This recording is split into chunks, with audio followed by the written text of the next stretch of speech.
1095, s'ouvrait l'une des pages les plus frappantes de l'histoire du Moyen-Âge, les croisades. Le Levant allait ainsi devenir, pour 2 siècles, le champ clos d'un affrontement sans merci entre chrétienté et islam, avec pour enjeu majeur la Terre Sainte.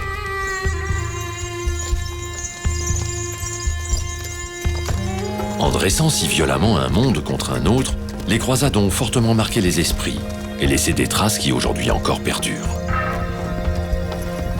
Difficile alors d'imaginer qu'en ces temps troublés, un émir se rende au pays des Francs pour partager le repas d'un chevalier.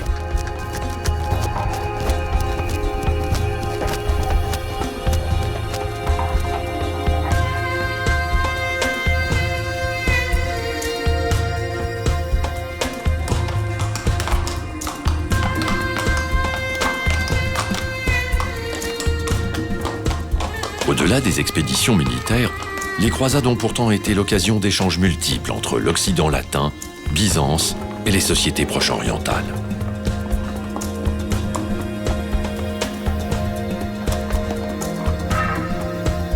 Les chroniqueurs de l'époque, orientaux comme occidentaux, révèlent l'émergence au Levant d'une civilisation originale, à la croisée de plusieurs cultures.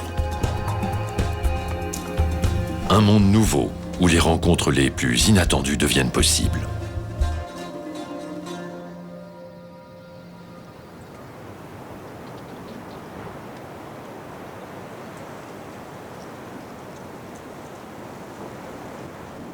De leur passage sur les terres du Levant, les croisés ont laissé plus d'une centaine de forteresses, comme autant de reliques de ce passé fou que l'Orient et plus particulièrement la Syrie préservent encore.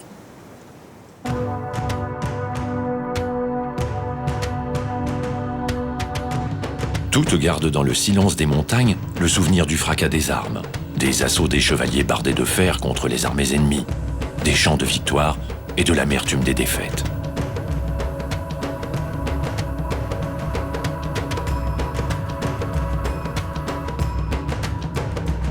Symbole de la geste des Francs en Terre Sainte, ces sentinelles ont été bâties pour répondre à l'appel de la foi.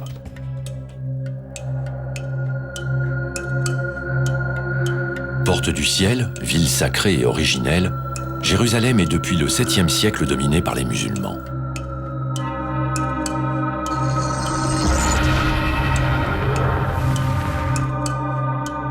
Toutefois, nombreux sont les pèlerins chrétiens qui, au tournant de l'an 1000, prennent encore la route de la ville 3 fois sainte, en dépit des périls liés à une telle expédition. En 1071, la cuisante défaite de l'empereur byzantin contre les Turcs seldjoukides lors de la bataille de Manzikert en Arménie modifie profondément la situation. Les vainqueurs s'emparent de toute l'Asie mineure et, par leur intransigeance, rendent pratiquement impossible le pèlerinage vers Jérusalem.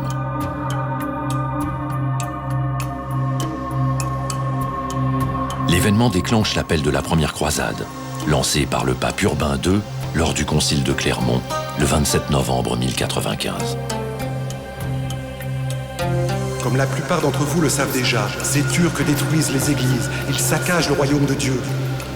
Aussi je vous exhorte et je vous supplie, et ce n'est pas moi qui vous y exhorte, c'est le Seigneur lui-même, vous les héros du Christ, à persuader à tous, chevaliers ou piétons, riches ou pauvres, de repousser ce peuple néfaste loin de nos territoires. Le Christ leur donne. À tous ceux qui y partiront et qui mourront en route, la rémission de leurs péchés sera accordée. Je le veux!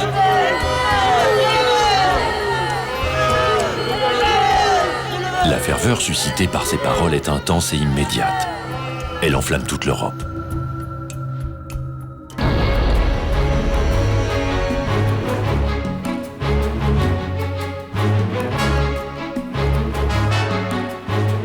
Commence alors l'une des plus grandes épopées que le Moyen-Âge ait connues.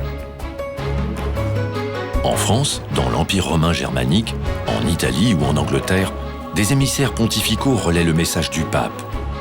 Et des milliers de pèlerins armés se lancent alors sur les routes d'Europe, en marche vers la Terre Sainte. Hommes, femmes, enfants, vieillards, princes en armes et paysans en guenilles, tous convergent vers Constantinople, point de ralliement des pèlerins.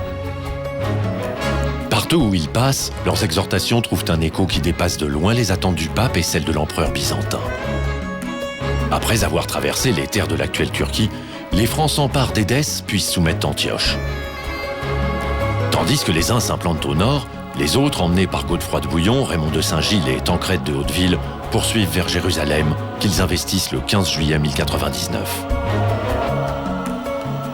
La bataille s'achève dans un horrible bain de sang.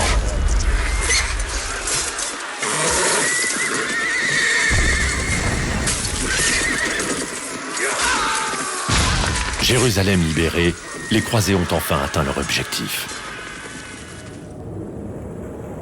Vainqueurs, ils fondent au Levant 4 États. Le comté d'Édesse, la principauté d'Antioche, le comté de Tripoli et le royaume de Jérusalem. Ce qui ne manque pas de déstabiliser la région, déjà divisée entre de puissants royaumes.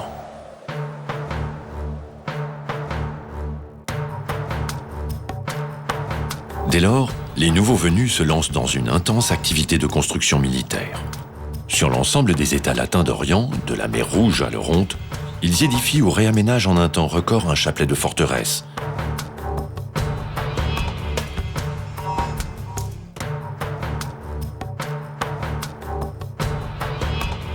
Installés sur des positions stratégiques déjà reconnues dans l'Antiquité, ces bastions occupent le plus souvent une défense naturelle.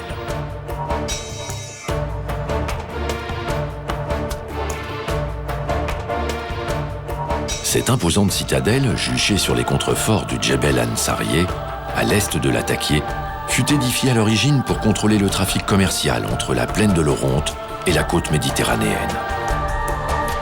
S'étirant d'est en ouest sur plus de 700 mètres, elle compte à l'époque des croisades parmi les plus puissantes places fortes de la principauté d'Antioche.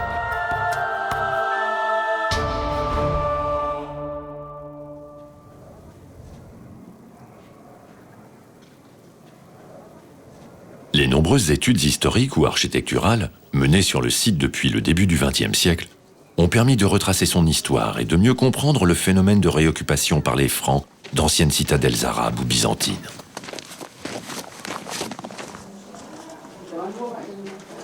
Après avoir travaillé 4 ans sur les châteaux forts de Jordanie, Cédric Deveil, historien, est de retour en Orient.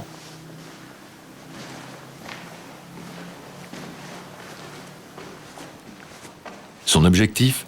Marcher à nouveau dans les pas des croisés afin d'enrichir sa documentation sur les sentinelles du Levant.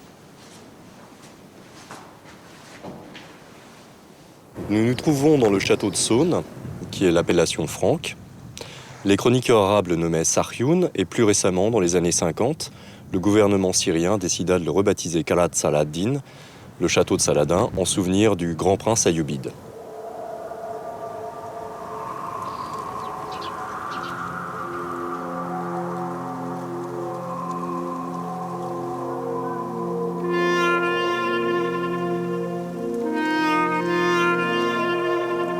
L'un des grands intérêts de Saône, c'est que chacun de ses occupants va y laisser une trace. Les Byzantins construiront une grande partie des fortifications, le donjon, 2 églises. Les Francs y ajouteront un autre donjon, plusieurs grosses tours, une église. Et au XIIe siècle et au XIIIe siècle, les musulmans, donc les dynasties Ayyoubides et Mamelouks, viendront construire un ensemble palatial, des bains, une madrasa et une mosquée. Tous ces éléments font que le château de Saône se trouve à la confluence des 3 grandes civilisations de la région, byzantine, franque et musulmane.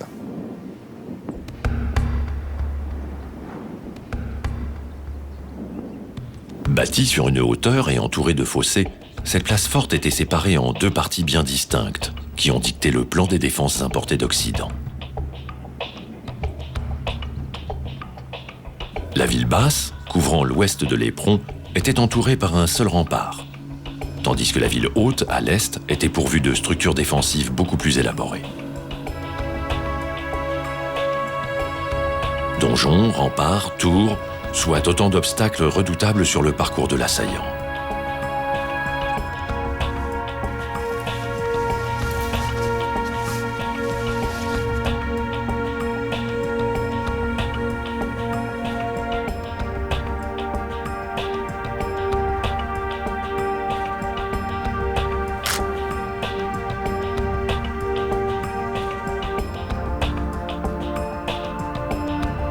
Ce n'est pas tout. Les Byzantins et plus tard les Croisés portèrent une attention particulière au front Est, le plus exposé et le plus vulnérable de la forteresse, auquel l'ennemi s'attaque en priorité.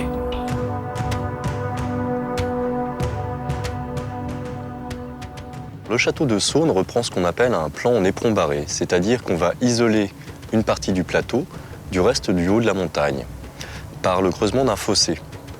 Ce fossé, creusé directement dans le roc, va également servir de carrière, c'est-à-dire qu'on va à la fois évider la montagne et s'en servir pour remonter les murailles juste derrière. Et ici à Saône, on va aménager ce qu'on appelle une aiguille, c'est-à-dire que dans ce fossé creusé, dans le roc, on va conserver une très haute tour de pierre naturelle qui permettra de relier les deux parties du plateau grâce à un pont-levis.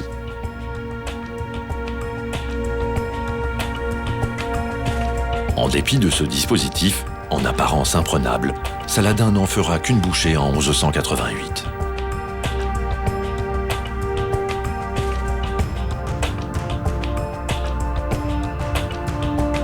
Les réfections dues aux dommages causés par l'assaut de Saladin sont particulièrement visibles sur les éléments hauts du front d'attaque.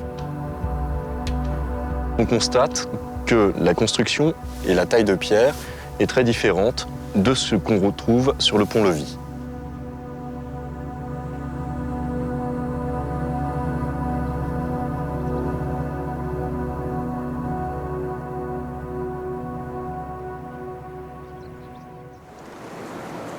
Place militaire, Saône est également devenue, à partir de la présence franque, une résidence seigneuriale où vivaient plusieurs centaines de personnes. Au cœur de l'ancien fort byzantin, la basse-cour abritait en sous-sol de grandes réserves, ainsi que des logements pour les hommes de troupe, les chevaux et les artisans.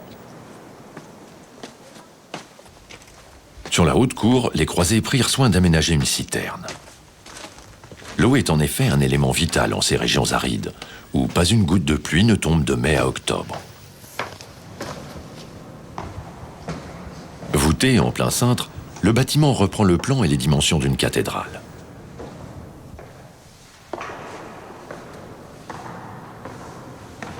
Cette gigantesque réserve d'eau, d'une capacité de 3000 m3, est la plus vaste du Proche-Orient.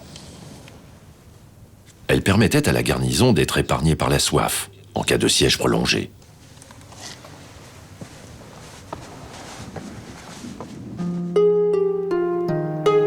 Plus tard, cette citerne a permis d'alimenter les bains de vapeur de l'imposant palais édifié à la fin du XIIe siècle par les Ayyoubides et remanié plus tard par les Mamelouks.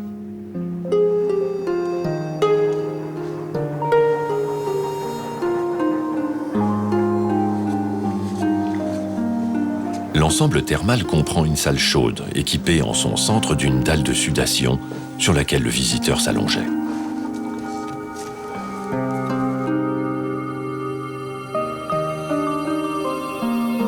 La température élevée était obtenue grâce à un hypocauste, autrement dit, un système de chauffage par le sol.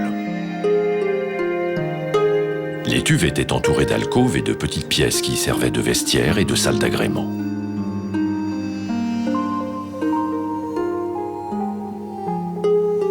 Puisant ses origines dans les thermes romains, ces bains témoignent d'une tradition qui s'est perpétuée jusqu'à nos jours, sous la forme de l'institution sociale du hammam.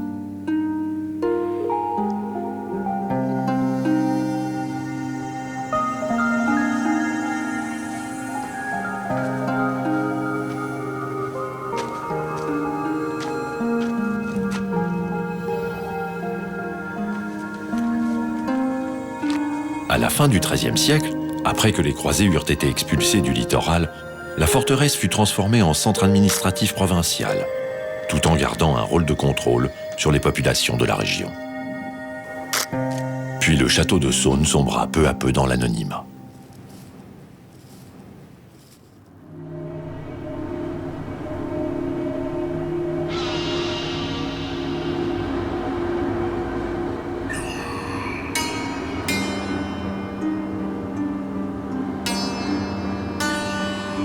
Obscur vaisseau de pierre déposé au sommet de l'ancien volcan d'où proviennent ces blocs, Khalad Markab, ou château de Margat, est dans l'imaginaire populaire le château du méchant.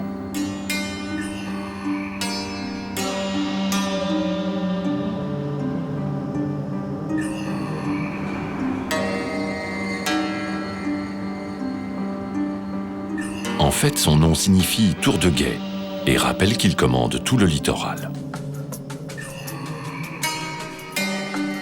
Construit par les Arabes en 1062, il fut pris quelques dizaines d'années plus tard par les Francs, qui le donnèrent à la garde des chevaliers de l'hôpital pour contrôler la route côtière entre la principauté d'Antioche au nord et le comté de Tripoli au sud. Solidement établie sur toute l'étendue d'un plateau basaltique, la forteresse dessine grossièrement un triangle équilatéral de 600 mètres de côté, au sommet duquel se dresse son imposant donjon de 29 mètres de diamètre.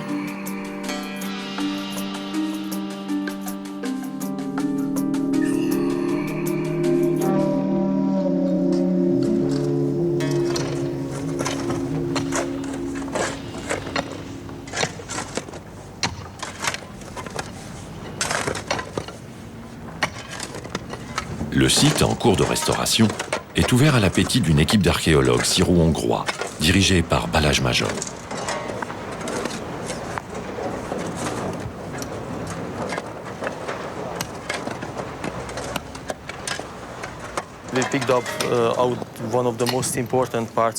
Nous fouillons l'une des parties les plus importantes du château.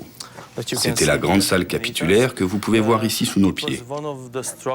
Nous pensons que c'est l'une des structures qui a été construite le plus tardivement.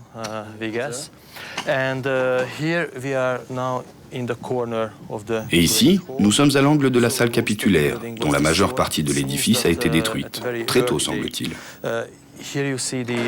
Ici, vous voyez le pavement d'origine construit par les croisés. Une grande partie a été enlevée et remplacée par de l'enduit de ce côté. What really shows that this room has been cleared out after the Crusader occupation et ce qui montre que cette salle a été dégagée après l'occupation des croisés et n'a pas été utilisée après leur expulsion, c'est que les couches tardives sont très fines. Tous ces débris remontent à la fin de l'époque ottomane, jusqu'à ce niveau où nous avons retrouvé une monnaie frappée à Constantinople en 1877. Donc, ce qui indique vraiment que les couches médiévales sont uniquement à ce niveau, à partir de ce niveau, je veux dire, c'est que nous avons trouvé un grand nombre de pointes de flèches d'arbalète, et aussi une couche de terre brûlée. Nous n'avons pas retrouvé de texte, mais nous avons trouvé récemment un nouvel ensemble de fresques dans la chapelle qui couvre, semble-t-il, une surface totale de 4 mètres carrés. Nous essayons de mettre sur pied un programme de recherche et de restauration. Comme chacun sait, l'une des plus importantes fresques croisées est conservée dans la chapelle du château de Margat, et avec ces nouvelles découvertes, je voudrais dire qu'il est absolument urgent de constituer une documentation complète et de mener des recherches sur l'ensemble du secteur de la chapelle, et aussi de restaurer ces fresques, ce que nous envisageons de faire au printemps. That we plan to do in the springtime. So, I will have a look. Thanks.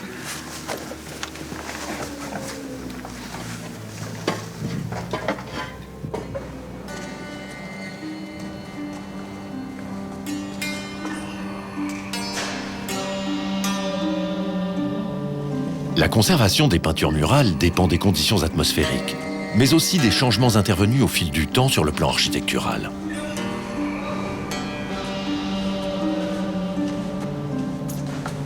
En Orient, où plusieurs églises franques ont été transformées en mosquées, il est donc rare de retrouver des fresques d'époque chrétienne.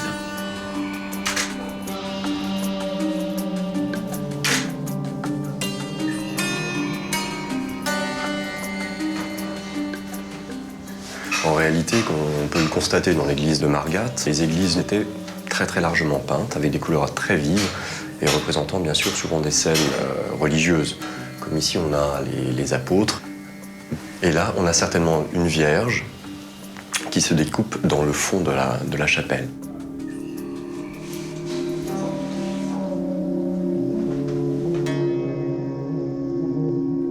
Les peintures ne constituaient pas le seul décor des églises croisées. On a plusieurs chroniqueurs qui font référence à cela. Les églises des ordres militaires étaient décorées d'armements. Donc on trouvait au mur des épées, des boucliers, des morts, enfin tout ce qui fait la tenue d'un homme prêt pour aller en bataille. Ça ne devait absolument pas du tout ressembler à la chapelle qu'on voit aujourd'hui, nue, assez froide finalement. Non, tout devait être coloré, vif et harnaché de 1000 choses, de 1000 armes, qui d'ailleurs servaient également pour la guerre.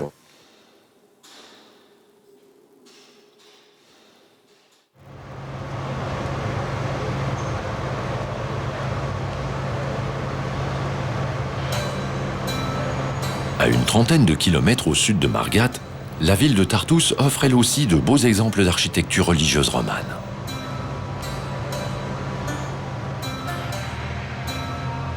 Fondée au deuxième millénaire avant notre ère par les Phéniciens, elle s'appelait à l'origine Antarados, c'est-à-dire la ville en face d'Arados, l'actuelle île d'Arwad. Débouché naturel de la Syrie intérieure sur la Méditerranée, la ville passa en 1102 entre les mains des croisés, qui la renommèrent Tortosa. Dès lors, elle se développa pour devenir un port prospère.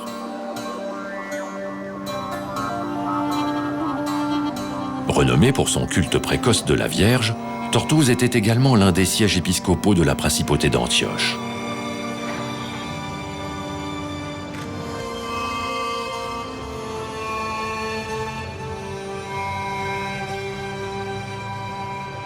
Fortifiée au XIIIe siècle pour contrer les attaques des Mamelouks, sa cathédrale est caractéristique de l'art franc du XIIe siècle.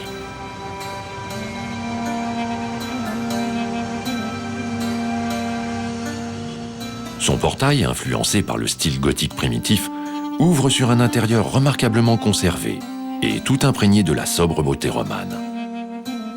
Ici, rien ne rappelle que nous sommes en Orient.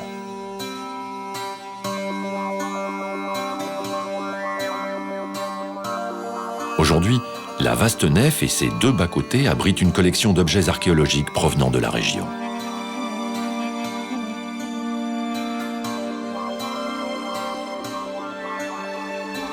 Le chœur, quant à lui, conserve un fragment de peinture murale figurant la présentation de Jésus au temple et la purification de Marie.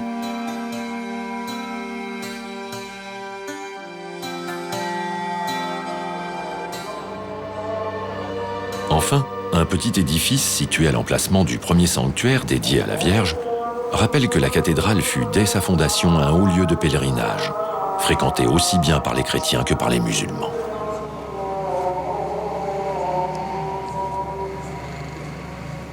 L'islam respecte et vénère Jésus, qu'il considère comme l'un des messagers que Dieu a envoyés à l'humanité. Le Coran reconnaît également sa naissance miraculeuse, et une sourate du livre saint porte le nom de Marie. Après la prise de la ville par les Mamelouks, Notre-Dame de Tortosa fut transformée en mosquée.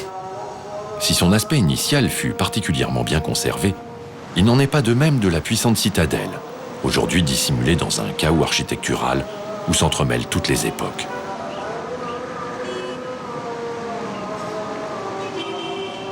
Malgré cet enchevêtrement, il est possible d'imaginer la masse de ce grand ouvrage, aujourd'hui réinvesti par la population.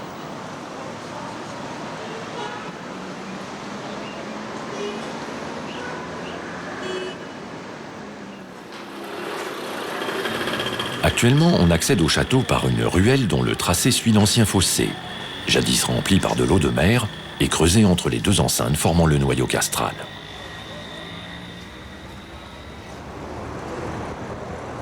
Après avoir franchi le grand portail, la voie débouche sur la grande cour intérieure de la forteresse. Occupé par un seigneur laïque jusqu'au milieu du XIIe siècle, le château de Tortosa fut confié vers 1165 à la garde des chevaliers du Temple. On leur doit notamment la salle capitulaire, dont on devine encore la trace des arcades sur les murs métamorphosés.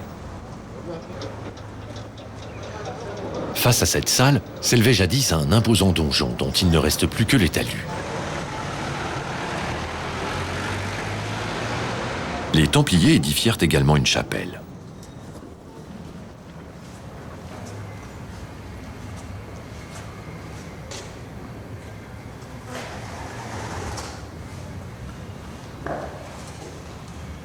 Formée d'une simple salle rectangulaire à 4 travées voûtées d'ogives et percée de fenêtres en lancettes, cette chapelle templière est l'une des rares qui subsistent.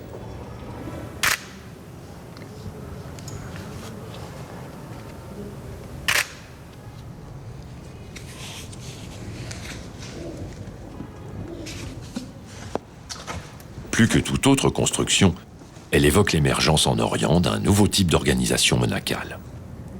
La croisade va donner naissance à l'une des expériences vraiment les plus paradoxales qui soit du Moyen-Âge, à savoir la création des ordres militaires religieux où des chevaliers vont devenir donc des moines en adoptant une règle monacale, donc où théoriquement on ne se bat pas du tout, en y ajoutant une vocation purement militaire de défense des États latins et des pèlerins en partance pour les régions d'Orient et les lieux de Terre Sainte.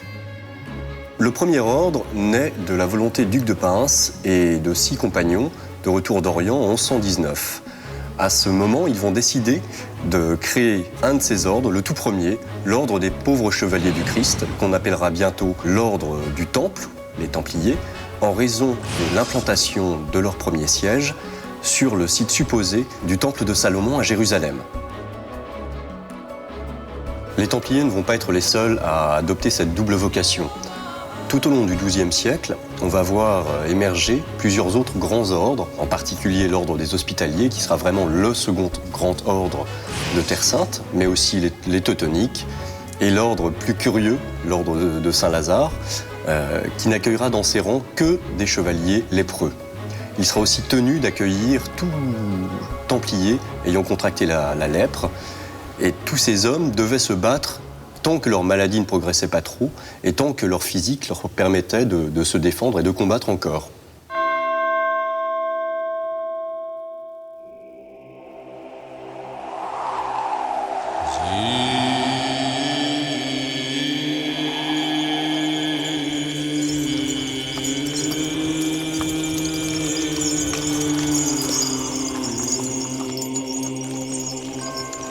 Vêtus de noir, à l'inverse des Templiers habillés de blanc, les Hospitaliers avaient pour vocation d'héberger et de soigner les pèlerins. Souvent rivales, ces communautés militaires et religieuses lancèrent sur les routes des patrouilles armées constituées de moines soldats, aux origines très diverses.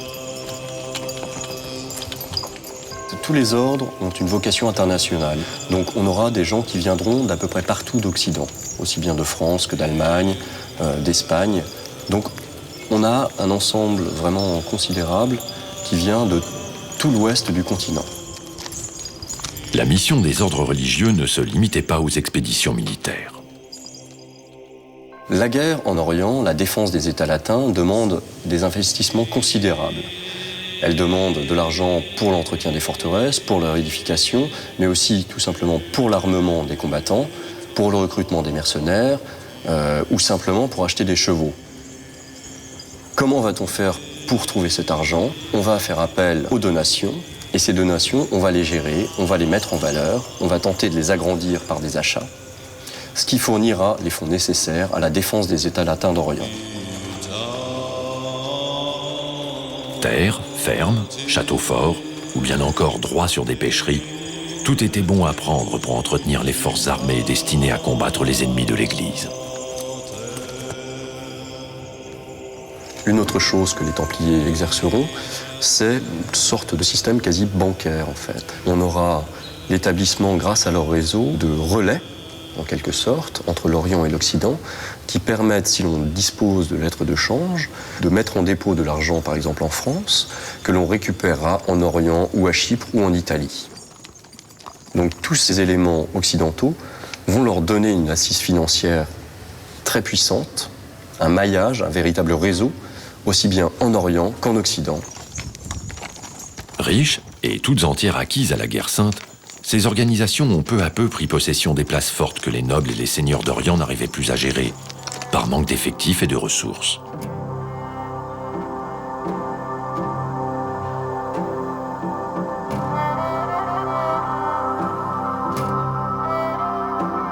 C'est ainsi que les Templiers ont assuré entre autres la garde de la citadelle de Tortosa, tandis que les Hospitaliers ont veillé sur Margate, mais aussi et surtout sur le plus célèbre des forts croisés, le Krag des Chevaliers.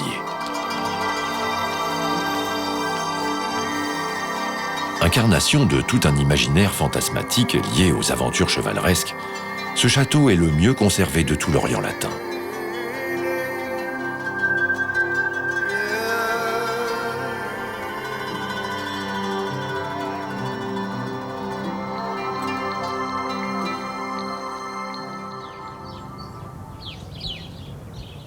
Campé sur les pentes du mont Liban, à mi-chemin entre Homs et Tripoli, dominant une vaste plaine, le krach des Chevaliers était pour les chroniqueurs orientaux de l'époque un os placé en travers du gosier des musulmans.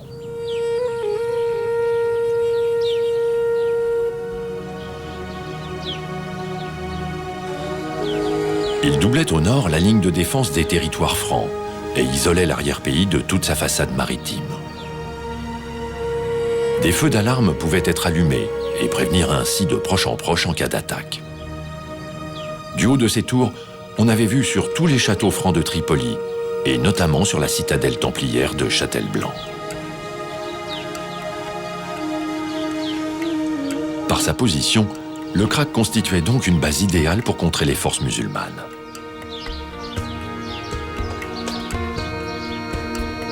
Simple fortin purement défensif, édifié au début du XIe siècle par l'émir d'Homs, le krach fut successivement agrandi et embelli au XIIe siècle par les seigneurs croisés, puis par les chevaliers de l'hôpital, qui gérèrent le fort jusqu'à la fin du XIIIe siècle.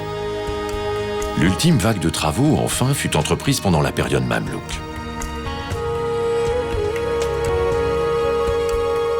Emblème de la présence franque en Terre Sainte, le krach des Chevaliers est entré en 1930 au Musée des Monuments Français, où sa maquette montre la forteresse telle qu'elle était sous le mandat français.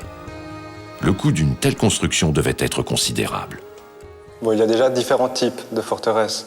Là, nous sommes devant le krach, mais il y a aussi les fortins francs, des constructions plus simples, 4 tours d'angle, un donjon central, et le tour est joué, si je puis dire. Ça se construit en 1 ou 2 ans avec la main-d'œuvre locale. Par contre, des forteresses telles que le krach ou Margat sont quand même des châteaux beaucoup plus impressionnants, beaucoup plus gros. Ça demande plus de travail, donc plus de temps. Le coût est important. Par exemple, l'édification de Safed, château templier, 120 000 besants d'or sont requis. Pour donner un ordre d'idée, Ibn Joubaïr nous donne, pour le passage d'un marchand, le payage, il s'agit d'1 dinar d'or.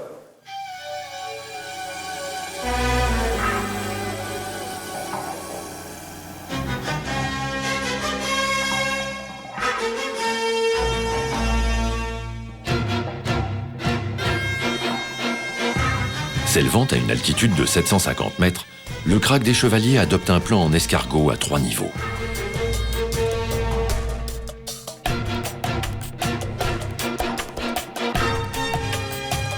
Cerné par 2 puissantes enceintes séparées par un fossé, défendu par 17 tours percées d'archères et dominé par un donjon aux proportions colossales, ce puissant bastion compte une kyrielle de salles, de couloirs interminables et de passages secrets.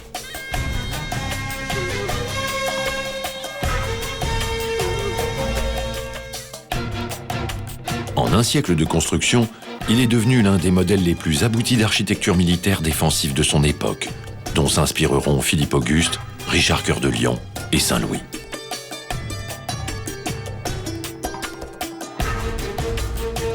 Tout d'abord, il est l'un des tout premiers châteaux forts à être doté de machicoulis.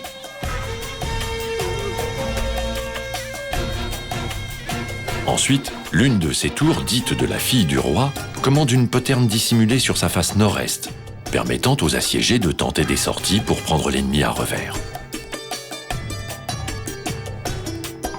Enfin, le système d'entrée du fort était également révolutionnaire pour l'époque. Il consiste en un long corridor entrecoupé de sas et percé dans son toit de nombreuses meurtrières, servant à bombarder les assaillants à coups de pierre.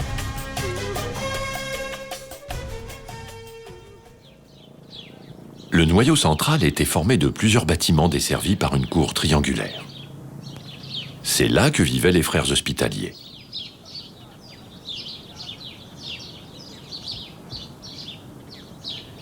L'un des côtés de la cour intérieure est bordé d'une longue galerie de style gothique. Cette galerie ouvrait sur un vaste hall, le chapitre, où se réunissaient les moines soldats.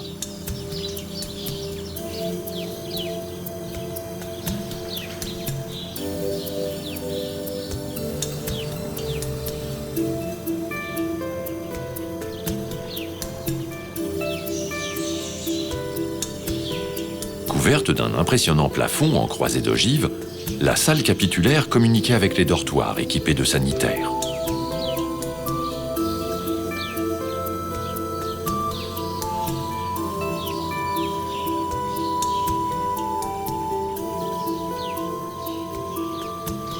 Bâti sur le modèle des cloîtres franciliens, le chapitre et la grande galerie des chevaliers témoignent encore de la splendeur passée de ce qui n'était après tout qu'une caserne.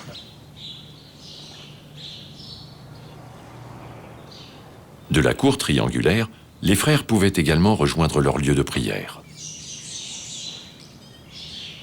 Inspirée de l'architecture religieuse de l'Europe méditerranéenne, à la même époque, cette chapelle fut transformée en mosquée par les Mamelouks.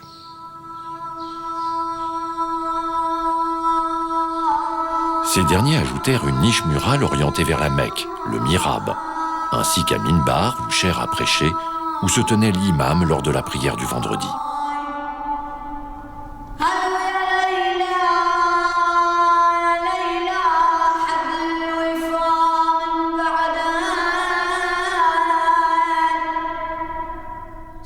Les hospitaliers ont ainsi su rendre cette place invincible durant un siècle, tout en l'adaptant à leur vie religieuse, grâce à une utilisation ingénieuse du terrain et à l'emprunt d'éléments architecturaux européens, byzantins et arabes. Le Krak, comme toutes les places franques, était également un centre socio-économique. Les États latins d'Orient sont des colonies, avant tout. Il faut assurer la défense, certes, mais le quotidien des personnes habitant sur place. Et donc la colonie chrétienne et occidentale se fait peu à peu en Orient.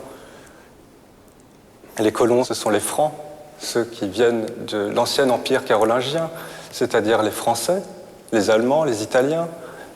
Nous avons des Arméniens qui viennent du nord de l'Orient, mais il y a également les populations arabes et syriaques. Tous ces gens cohabitent. Ils font vivre la terre, ils font vivre la forteresse. On a, au XIIIe siècle, 2000 combattants au sein du Krak. Alors, ça se répartit, ça se hiérarchise, tout ce monde. Nous avons peut-être que 150 frères sur place. Ce sont des hospitaliers. Il y a les arbalétriers, les ingénieurs. Nous avons également les turcopoles, des mercenaires et toute une population qui fait que les forteresses sont très bien peuplées.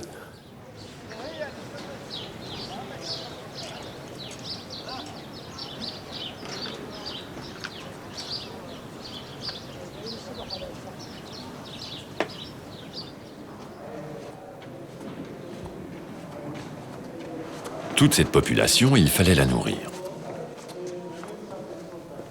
Avec les citernes, la cuisine et ses dépendances constituaient l'élément vital de la forteresse. Ce type d'installation est particulièrement bien conservé au Krak des Chevaliers.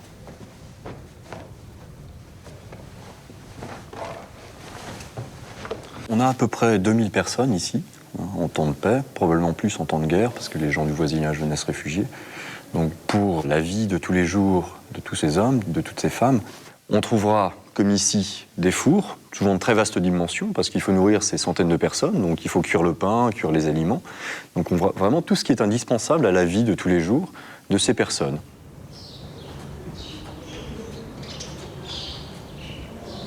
Combien de poulardes, de moutons ou de cochons ont été cuits dans ce four avant d'être servis dans le réfectoire, tout proche, où subsistent encore les piles qui soutenaient les tables?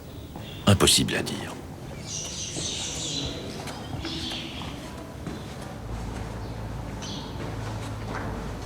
D'après les auteurs contemporains, on sait seulement que les vastes greniers, situés non loin de là, pouvaient contenir jusqu'à 5 ans de vivres et de fourrage.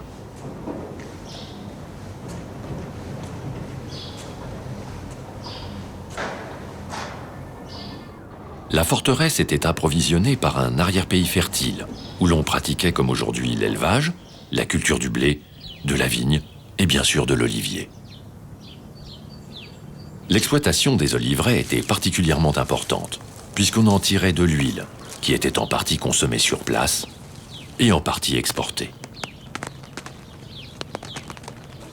On cultivait également la canne à sucre, aujourd'hui disparue.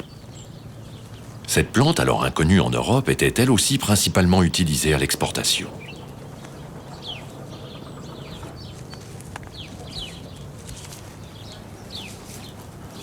En plus des activités agricoles, plusieurs métiers artisanaux, nécessaires au bon fonctionnement d'une garnison, étaient également exercés à l'intérieur de la forteresse. On aura la présence également de gens pour faire ces choses, donc des charpentiers pour le travail du bois, des forgerons pour le travail du métal, donc que ce soit pour les armes ou pour les outils, et puis des potiers pour tout ce qui est du travail de la terre, donc pour les jarres, les amphores, les cruches, vraiment tout ce qui touche au travail de la poterie et à ce genre de choses. On trouvera donc plusieurs types, une très belle céramique vernissée, souvent en vert ou jaune. Et puis on trouvera ce qu'on appelle la mamelouk commune, donc une jolie céramique faite à la main et décorée de peintures géométriques et qu'on retrouve à peu près partout au Proche-Orient. Toutes ces forteresses, sombres à l'intérieur, peu ouvertes sur l'extérieur, laissent imaginer une vie austère et dénuée d'agréments. Que faisaient les Francs lorsqu'ils ne combattaient pas? En Orient comme en Occident, ils s'adonnaient à la chasse aux cerfs, aux sangliers, à l'ours ou bien encore aux perdrix.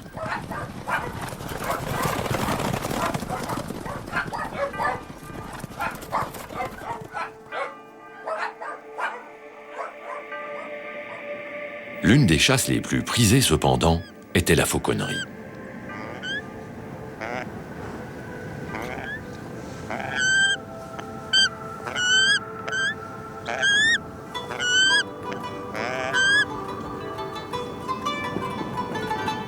Le monde arabe la découvre au 7e siècle. Et c'est au Moyen-Âge qu'elle se développe dans tous les pays d'Europe, avec un âge d'or en France, où les croisés rapporteront l'usage du chaperon et du leurre.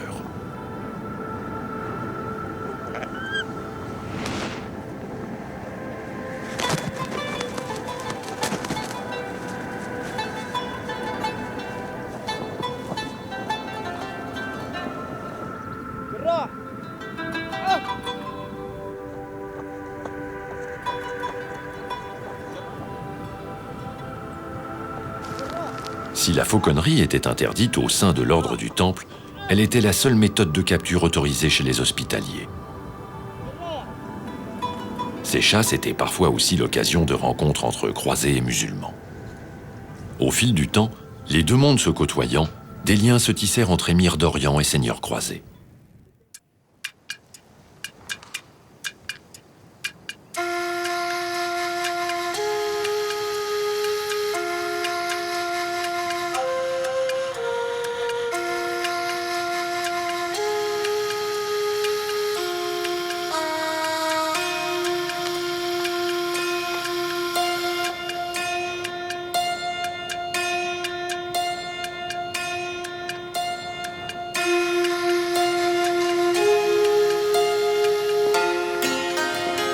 Dans son livre de l'enseignement pour l'exemple, Oussama Ibn el-Moukid, chroniqueur et chevalier arabe du XIIe siècle, rapporte ce fait inattendu.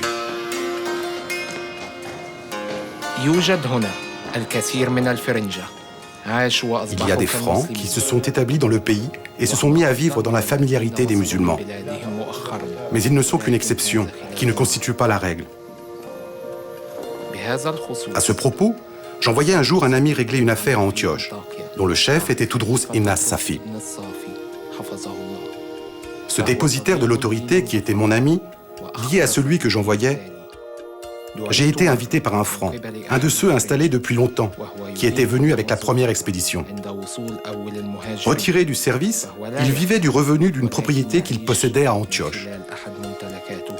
Il fit installer une belle table avec des mets fort propres et très appétissants. En voyant que je m'abstenais de manger de la viande, il me dit « Tu peux manger de bon appétit, car je ne mange pas la nourriture des Francs. J'ai des cuisinières égyptiennes, et je mange seulement ce qu'elles préparent. Le porc n'entre jamais chez moi. »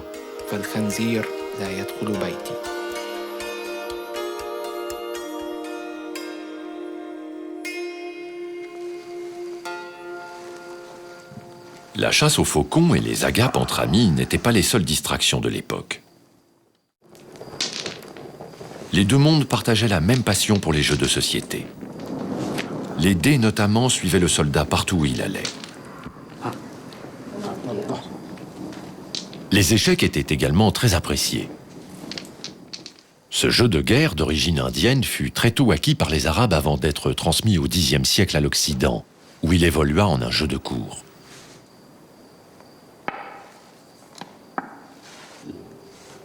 En dépit des liens qui ont pu se nouer entre les deux camps, l'opinion d'Oussama sur les Francs demeure réservée. J'ai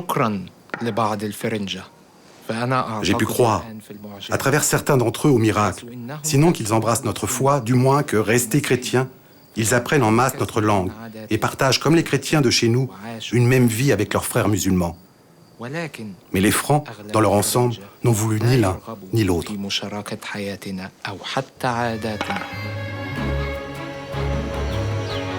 Ainsi vivaient chrétiens francs, chrétiens orientaux et leurs descendants nés en Orient, les Poulains. Avec les musulmans, ils ont composé une société originale à la croisée de deux mondes. Une société active qui, au-delà des conflits, a su multiplier les échanges culturels et commerciaux.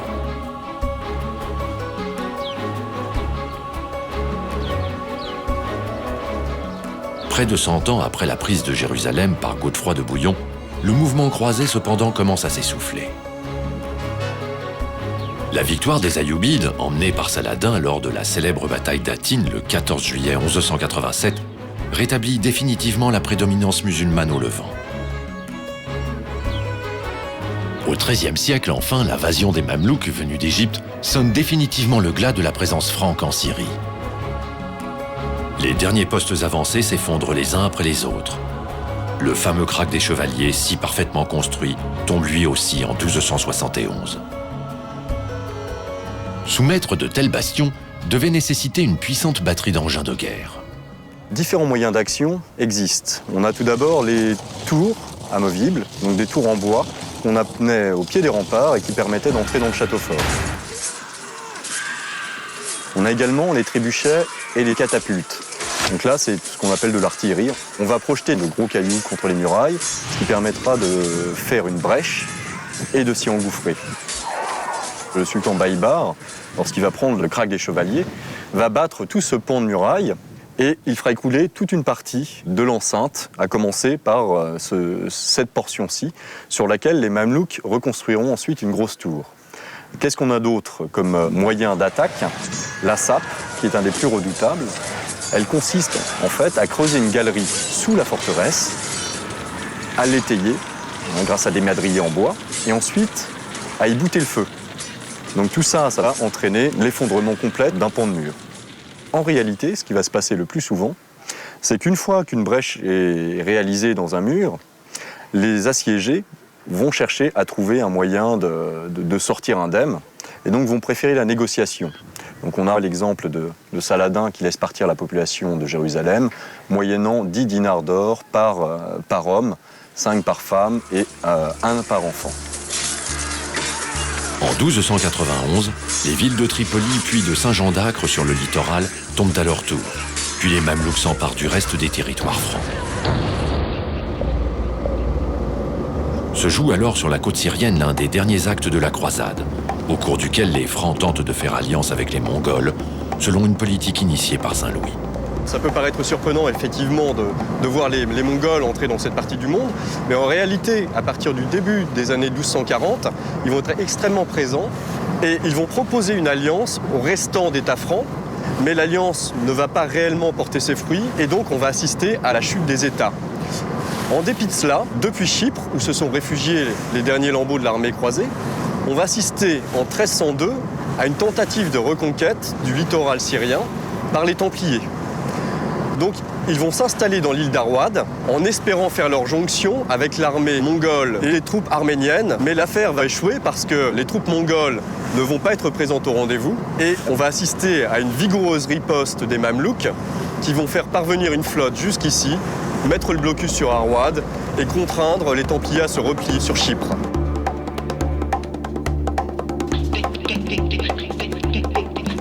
C'est la fin de l'épopée des croisades. Jamais plus les Latins ne reprendront pied sur la Terre Sainte. Les Templiers seront arrêtés en 1307 sur commandement du roi de France Philippe le Bel. Soumis à la question, accusés de toutes sortes de maux, l'ordre sera aboli en 1312 avant de renaître plus tard au Portugal sous le nom de l'Ordre des Chevaliers du Christ. Les Hospitaliers, eux, continueront d'exister jusqu'à nos jours en tant qu'ordre militaire sous l'appellation de l'Ordre de Malte.